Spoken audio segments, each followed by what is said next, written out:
Bazılarında da oluyordu.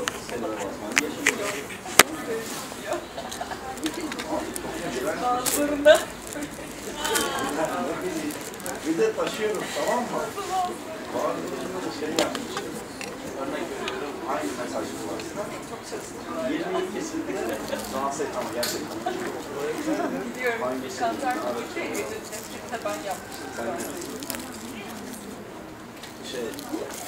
Mesaj kullanısının içinde 23 ayın 22'sinde translate etmişiz. Yeni döndüğünde de yine etmişler. Tamam mı? Yani düzelttirmişler. Ama kaçıyor, odan devam etmişler. Ulaşılır devam ediyor. Ulan buyurum, 22 bin yok, nasıl kapı görmüyor? Kapı gidiyor. Hiç aklıma gelmiyor. Öyle yani, bir haftadır bunlar da oluyor. Yani bir sigara yakmaya. Aynen, bana bir sigara ver. Sigara ya, alkol tüketsin. Bir şekilde konuşmasınlar. Dün ama sana bir şey. Çıkar çok. Geçmede kadar. Yok ya, maksimum 8'e kadar. Bu hafta ama translate mi? Nereye gidecek? Ortalığı karıştırmışım, nasıl güzel kimseye söylemiyorum. Onun bir şey yapacağım. Sanki sen de Translate olduğu için o kadar. Taşıdım, bunu söylüyorum. ne düşündüğünden Senin şu an kullanacağım. Bir şey oldu. Abi sen senin anladın. Hayır. Bana oraya çıktı. Öyleymiş gibi davranıyorsun. Ama Kantar'da olabilir. Sanki senden dinliyorum diye. Konularla ilgili. Farklı bir şeye gitti. Abi yaşıyor, ama sana ulaşamıyor diye.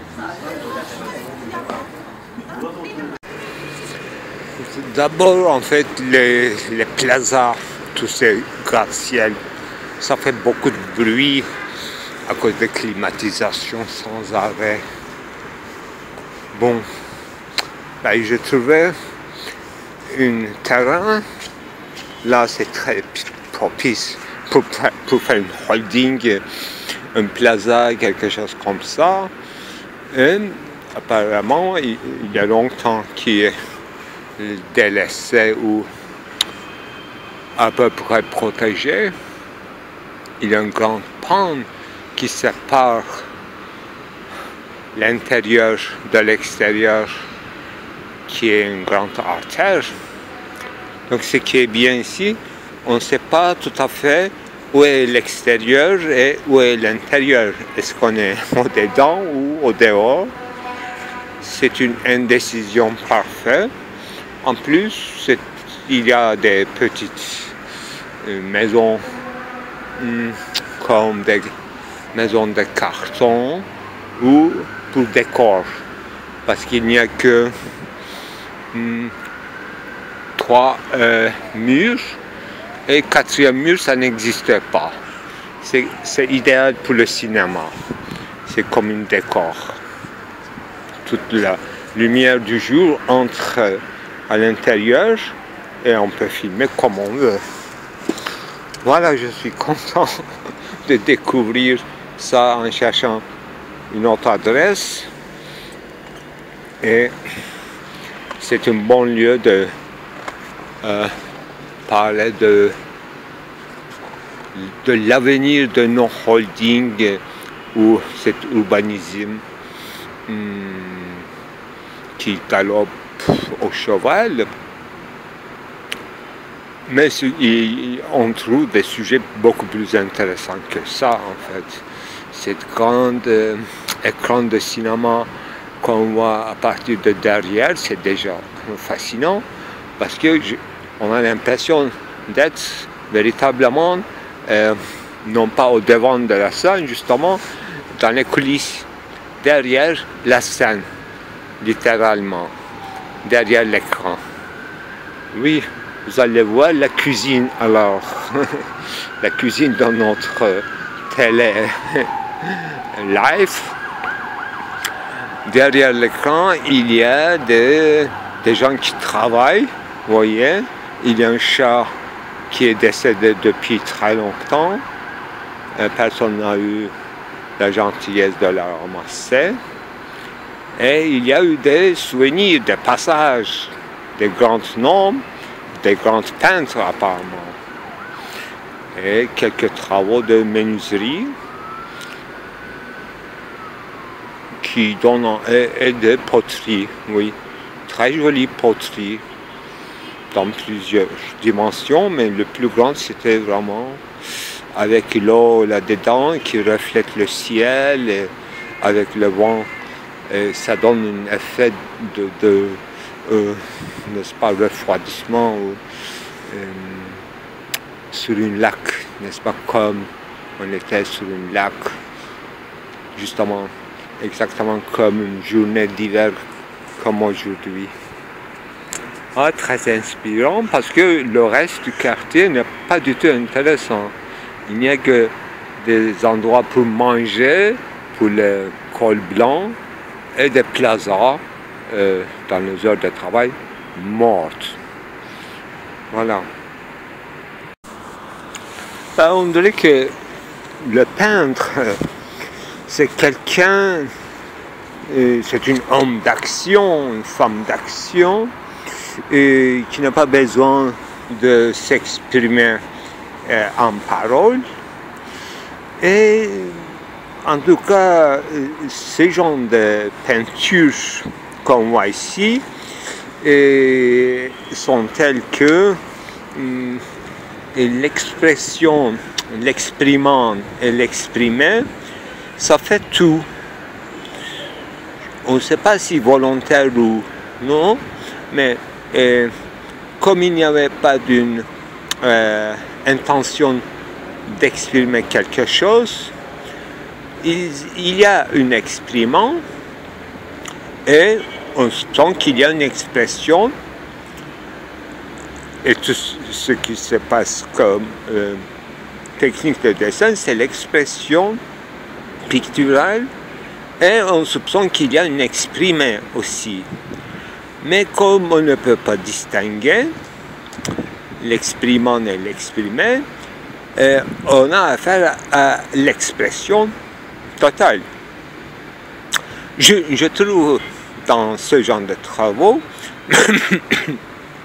voilà, à la fois ce sont des travaux très exercés apparemment parce qu'ils répètent les mêmes figures dans plusieurs endroits de la ville et des villes, mais il y a une négligence voulue. Moi aussi je suis d'accord qu'il ne faut pas attendre la perfection. Et toujours le jeu de hasard fait l'affaire. En plus, le temps passé, ça rajoute, ça enlève des choses insoupçonnées. Le travail continue sans artiste, et me assis derrière ces œuvres que j'encadre, j'interprète, je le refilme,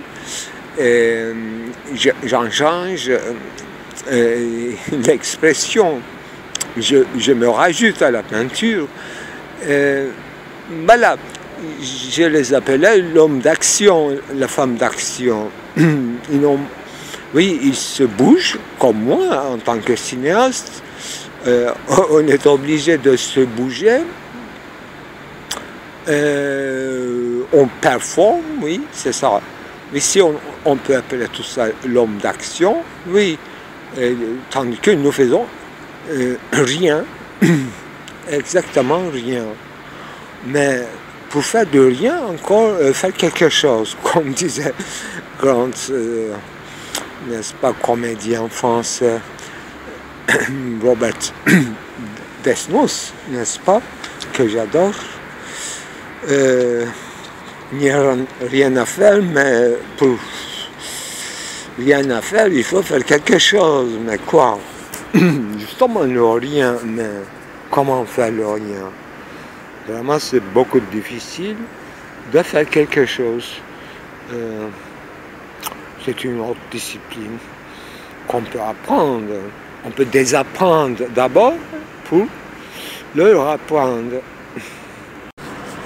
Ben, je suis très exactement behind the scene, derrière la scène, sahne arkası. Oui, C'est la grande soirée d'opéra. Grande scène étendue, illuminée d'une seule face. L'autre face, bien sûr, c'est dans la pénombre. Et nous, les acteurs et les actrices, tout actant, eh bien, nous sommes affairés. C'est le soir de la première de Heftpens, grand opéra persan, mais écrit se passe à ancien Constantinople, en tout cas dans toute la région. Voilà, il y a des somptueux costumes, des grands instruments, menuiseries, des poteries juste faites pour ce spectacle. Alors, tout est prêt. Le public s'empresse de plus en plus, mais il y a encore du temps. Ils vont venir, sûrement. Je guette derrière la scène les arrivées, bien sûr. On compte les arrivées. C'est très important. Vraiment, je suis très ému. Oui, on peut dire que c'est une œuvre d'art vivant, parce que ça respire. Voyez? C'est comme une fontaine imagée. Joli.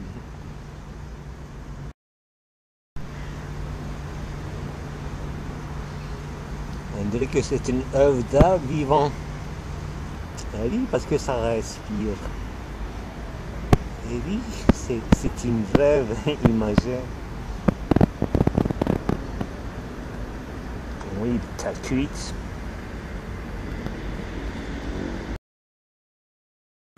Voilà, on est là depuis l'après-midi, tous ensemble. Effectivement, on guette les invités. Personne ne s'est pas encore présenté. On a envoyé des invitations partout. On va voir. Effectivement, c'est le troisième opéra du même auteur, après Nabucodonosor et Comégène ou Comégénos.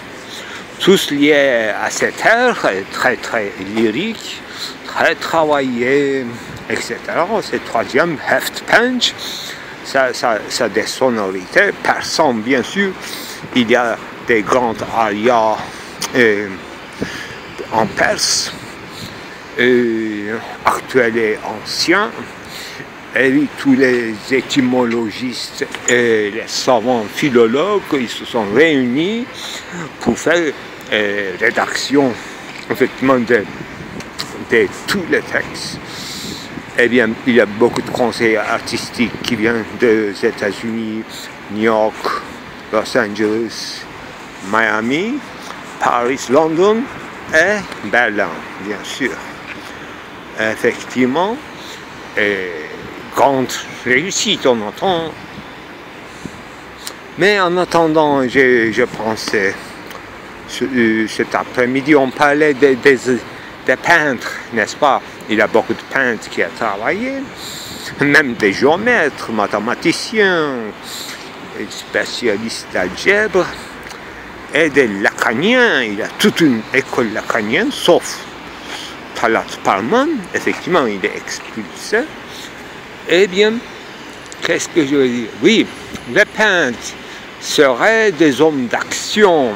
Alors, il m'est venu à l'esprit cette grande chambre d'Alain Badiou, n'est-ce pas?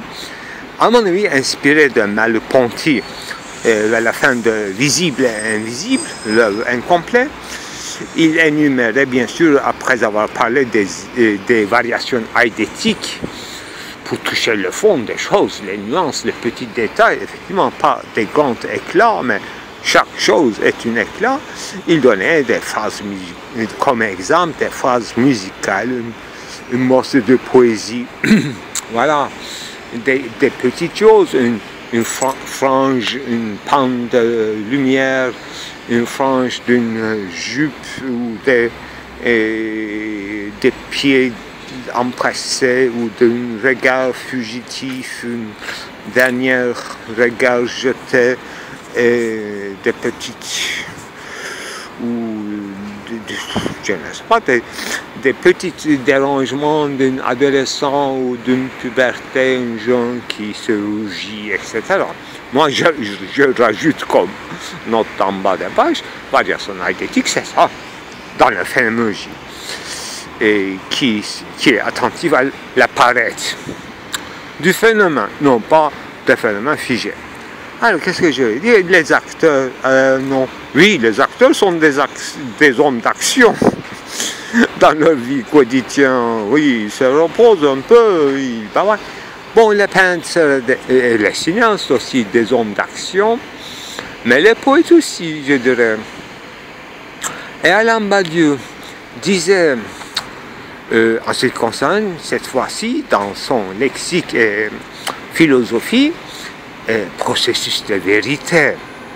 Ce n'est pas tout à fait langage phénoménologique, mais à mon avis, il y a des rapports et des liaisons, des renvois aux analyses phénoménologiques. Mais il utilise complètement un langage marxiste ou activiste en tout cas.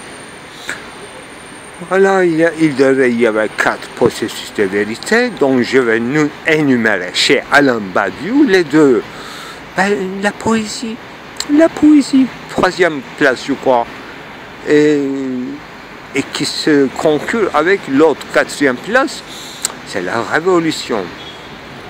C'est bizarre comme processus de vérité, et ce qu'il veut dire qu'on peut, vérité c'est une grande affaire, une grande challenge, là il y a beaucoup de méthodologies pour l'atteindre, des pratiques, des théories, et pensée, réflexion, méditation, etc. Mais ces deux des 4 n'est pas traditionnel. Personne n'a pas compté la poésie comme un processus de vérité en tant que vérité. Et la révolution, loin de là, n'est-ce pas?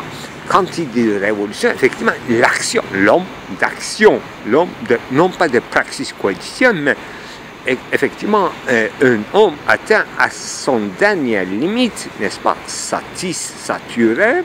Donc, la révolution a commencé apparemment pour lui, en tout cas, il est actant.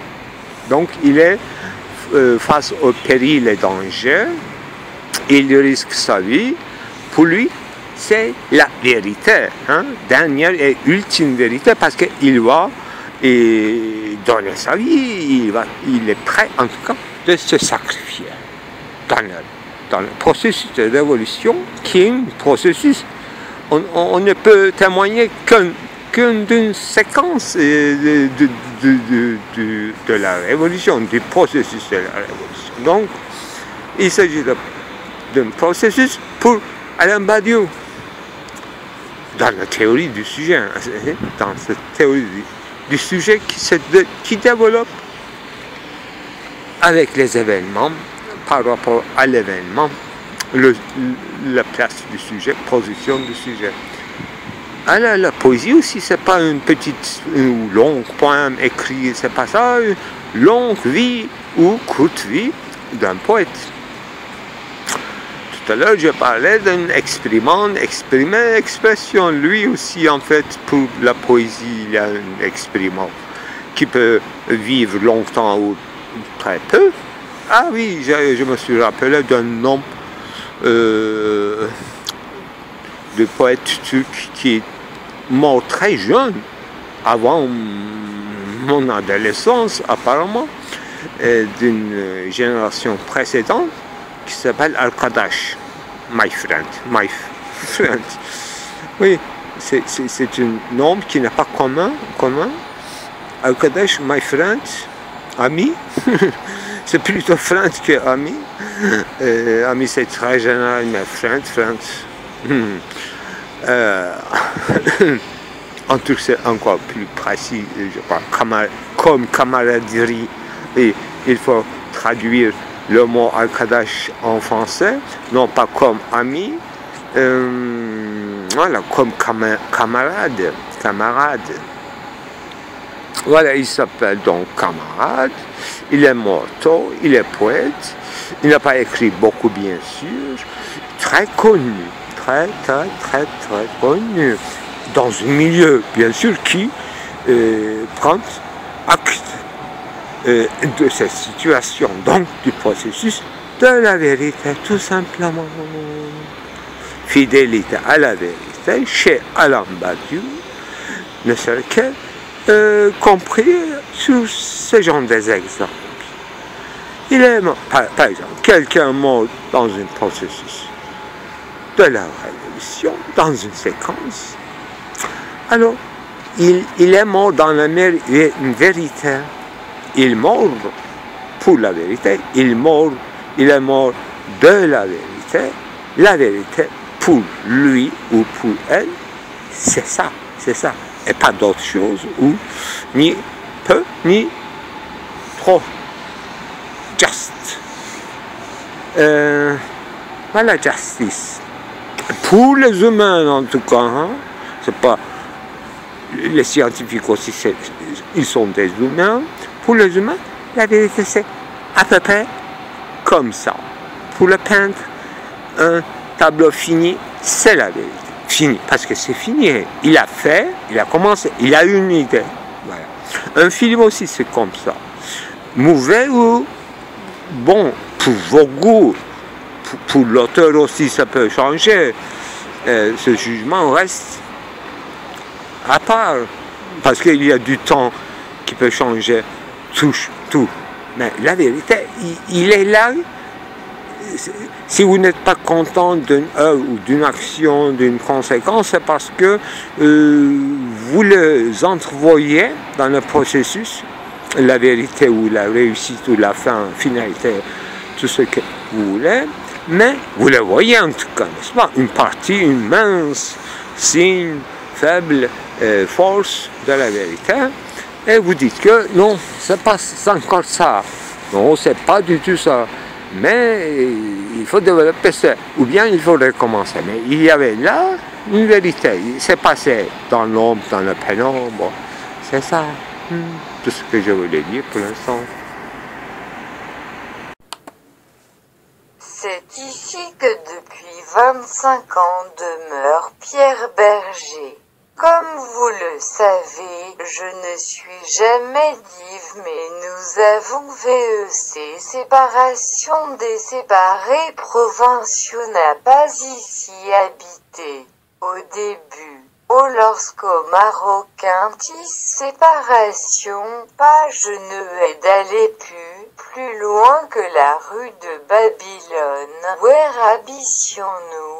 J'ai logé à l'hôtel Lutetia pendant 6 ans, et je me suis puis dit, je vais un peu m'éloigner, et c'est ainsi que j'ai emménagé rue Bonaparte.